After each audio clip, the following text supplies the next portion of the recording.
घरे केही नथिला बेले खुड़ीकू टेकी नहीं बलात्कार कला संपर्कीय पुतुरा। पीड़ितांक अभियोग क्रमे अभियुक्त पुतुरा बाला प्रधान को गिरफ करिछि कंकड़ाहाड़ पुलिस। तेबे पीड़ितांक अभियोग अनुसार गत 8 तारिख दिन अपराह्न 5टा समय संपर्कीय पुतुरा बाला निज खुड़ी को एकाकी पाई घर पछकू टेकी नहीं सेठारे पीड़ितांक अनिच्छा सत्वे बलात्कार कर अभियोग करिसेंती पीड़िता।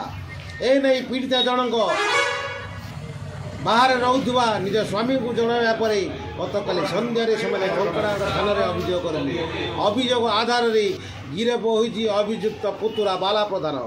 पीड़िता को कामाक्षानगर मेडिकल डाक्तर माइना पर अभियुक्त को कोर्ट चालाना कर जनापड़ी। तेबे यही घटनाटी घटी ढेंकानाल जिला कंकड़ाहाड़ थाना मकुआटाणी पंचायत अंतर्गत हलदीकुंडी गाँव एक लज्जा घटना।